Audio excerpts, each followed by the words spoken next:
L'autorité personnelle de Jésus-Christ s'exprime par l'organe du Saint-Esprit qui réside dans notre esprit. C'est là qu'est le siège de son gouvernement sur notre vie.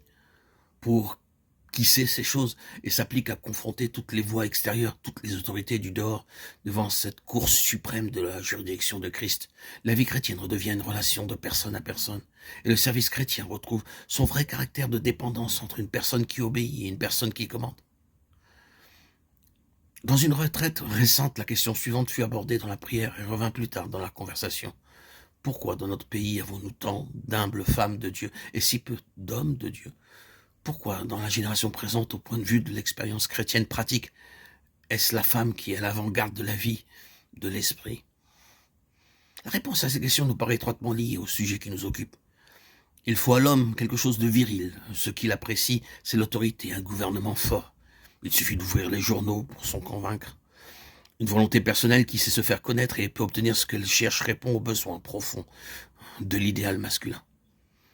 Or, le christianisme contemporain est tellement atone, impersonnel, doctrinaire, que l'homme cherche ailleurs. Le plus souvent, hélas, en lui-même, la concrétisation de son idéal. On ne prend pas les hommes avec de la sanctification si on ne peut pas la leur montrer personnifiée en quelqu'un de plus fort qu'eux. Présentez-leur une personne, présentez-leur un chef qui soit un Dieu, présentez-leur Jésus-Christ sous les espèces d'une autorité qui soit capable de les diriger et de prendre la responsabilité de leur vie. Et vous verrez s'il ne se produit pas quelque chose de nouveau. L'œuvre de Dieu aujourd'hui a quelque chose d'efféminé, d'inconsistant, de décapité, de subi. On est dominé par l'œuvre que l'on sert, par le système dont on est membre ou prisonnier, par les circonstances qui presque partout sont les vraies maîtresses de la situation.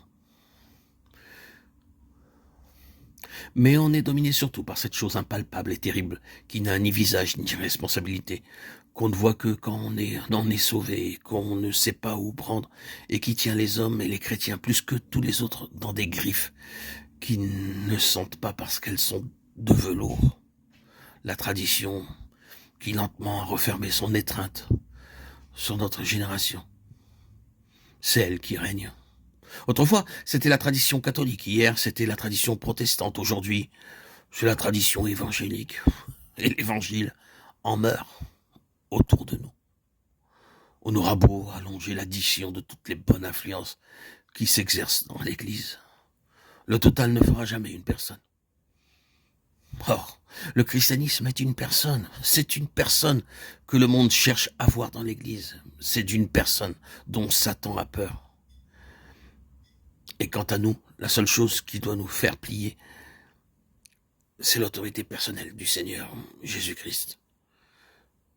Tu le serviras lui seul. Matthieu 4,10.